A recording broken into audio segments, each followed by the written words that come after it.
Today we will be discussing Martin Bulmer's book, The Chicago School of Sociology. Yes, the history of a school that has made significant changes and left its mark on the theoretical assumptions and methods of the social sciences. At the beginning of the 20th century, the story of researchers who used the streets of a city as their laboratory. Bulmer describes the development of the Chicago School of Sociology in his book in relation to the city and concrete developments. Yes, in the narrative, it takes on flesh and blood and comes to life in time and space. Today we're plunging into it. Well, a really fascinating corner of intellectual history. Picture early 20th century Chicago, a city just roaring to life, bursting with this raw energy, a place of really stunning paradoxes. Oh yeah, you had Lincoln Steffens, the journalist calling it first in violence, deepest in dirt, loud, lawless, unlovely. All smelling new one. It paints quite a picture. It really does. And yet this turbulent, ever-expanding place, the population tripled to almost 3.4 million by 1930. This was also the unexpected birthplace of a radically new way of looking at society. The hog butcher for the world, right? As Carl Sandburg said, that kind of stormy, husky, brawling laughter of youth. It captures that energy, that chaos. Exactly. So today we're doing a deep dive into how the Chicago School of Sociology developed. We're going to explore how this unique intellectual hub, born right out of that city's wild context, fundamentally reshaped the social sciences, right? Its influence is huge, stretching into everything from urban studies to criminology. And our mission today is to unpack the key moments, the big contributions of this school. We'll focus particularly on its groundbreaking ideas like symbolic interactionism and its, really innovative methods, especially how they pioneered qualitative research. Yeah, get ready for some surprising facts and maybe some aha moments about how modern social science really got going. Okay, so let's unpack this. Why Chicago? Why here? It wasn't just any city, was it? It was almost a character in itself. That's a great way to put it. And the University of Chicago, founded in 1892, was relatively new. It was in a newly settled region, kind of free from the really rigid constraints of older East Coast universities.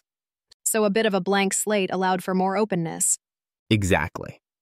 And what's really fascinating is how the city's sheer dynamism, the rapid industrialization, the mass immigration, think about it. Chicago became the third largest Polish center globally. Yeah, around 360,000 Poles by 1910.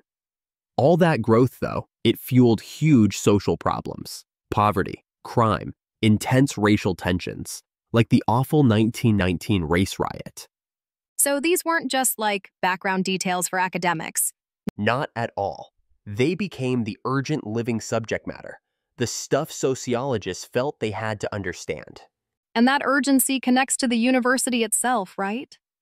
William Rainey Harper, the founder, he was really determined to push research. Fiercely determined. It was big contrast to many American colleges then, which were mostly about teaching. Harper's vision was clear. Faculty should investigate to teach, others to investigate.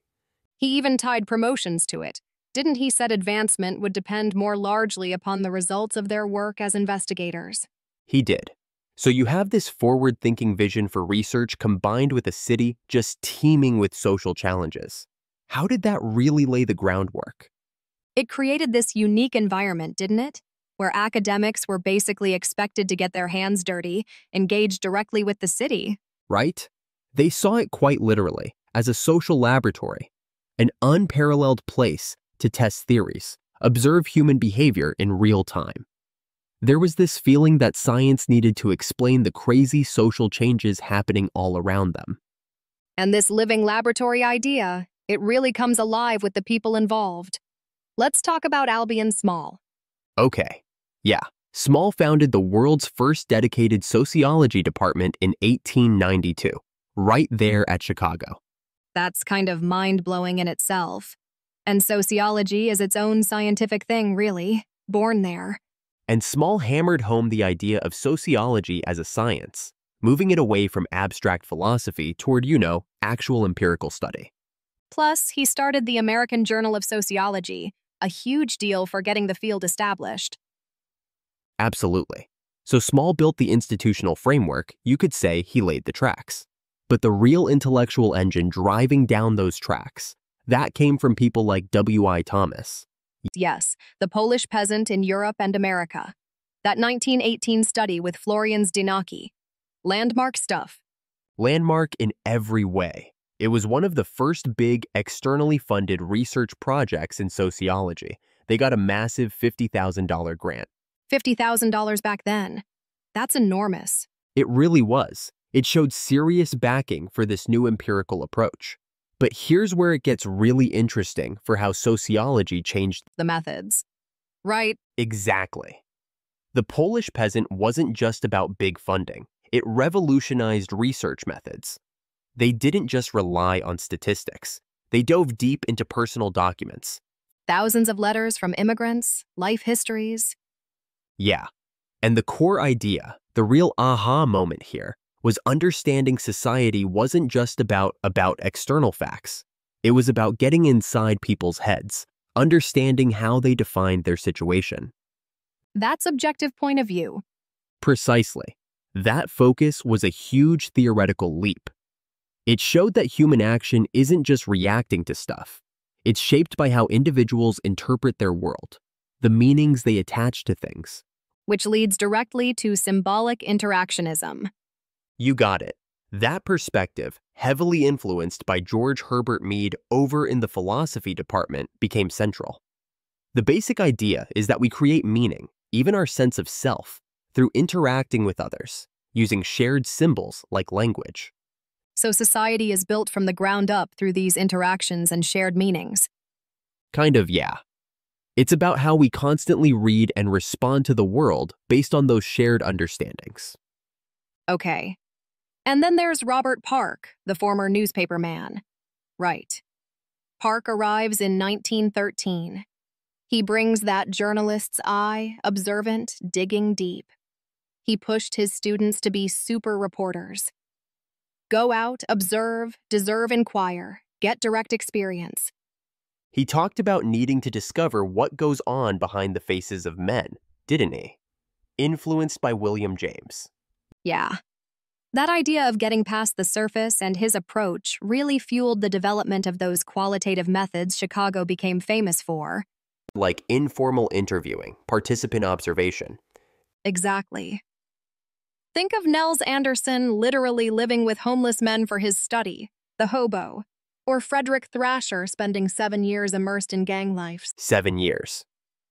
Yeah, these methods where evolutionary sociologists were actually entering the social worlds they studied, not just looking from afar. Gathering that rich, descriptive data, the human qualities. The stuffed numbers alone can't capture a huge shift from just theorizing in an armchair. Totally. And Ernest Burgess Park's close collaborator, he helped give these ideas a more systematic form. Right. He pioneered using census tract data, mapping things out. He could visually show the ecological distribution of delinquency, other social issues across the city. Ecological distribution? That sounds a bit biological. What do they mean by that in a city context? That's a great question. It shows how they were thinking innovatively in this context. Ecological meant understanding how social problems weren't random, but pattern in relation to the city's physical and social environment. So like how certain neighborhoods or zones consistently showed specific patterns, like species in an ecosystem. You nailed it. You could see where issues clustered and then try to figure out why. Burgess was also great because he saw value in both case studies, those deep dives and statistics. He didn't want to choose. He wanted them to interact. That inclusive approach seems really important. It wasn't just about the qualitative stuff they're famous for. Absolutely key. While Chicago was renowned for that qualitative depth, they also had significant quantitative innovations happening. L.L. Thurstone, over in psychology, he developed rigorous attitude measurement scales. Attitudes can be measured. Pretty groundbreaking stuff. Basically laid the foundation for how we quantify opinions today. Right. And Harold Gosnell in political science did pioneering scientific surveys on why people didn't vote, used structured questionnaires, even early data processing with Hollerith cards. Punch cards, cutting edge for the time. Very. Gosnell's work really set a precedent for modern survey research, even using control groups. So you see, it wasn't an either situation. They aimed to blend techniques for a richer understanding, a both-hand approach. Okay, so pulling this all together, what's the big takeaway for how social science evolved? This wasn't just, a few brilliant people working alone. No, it was a concerted, collaborative effort. That's a critical point. The Chicago School marked a clear shift away from the lone scholar tradition towards larger scale, collaborative, and crucially, externally funded research. Like the Laura Spelman Rockefeller Memorial funding. That was serious money. Huge money. By 1924-1925, the local Community Research Committee, the LCRC, had a budget around $100,000. And it wasn't just funding projects. It built an infrastructure. Right? Funding for grad students, clerical help, support for publishing. You mentioned 21 books came out of that in just 8 years. That's right. It created an entire ecosystem for research. So how did they foster that collaboration day to day? Well, you had things like the Society for Social Research, a real hub for students and staff, regular meetings, summer institutes. Park himself apparently LED tours of the city showing students their laboratory. Huh, literally. Yeah. And they had a bulletin. It all created this strong sense of a collective mission, a shared intellectual enterprise, lots of informal gatherings to intense discussions. It built a real group identity. And this collective vision, it even became physical, right?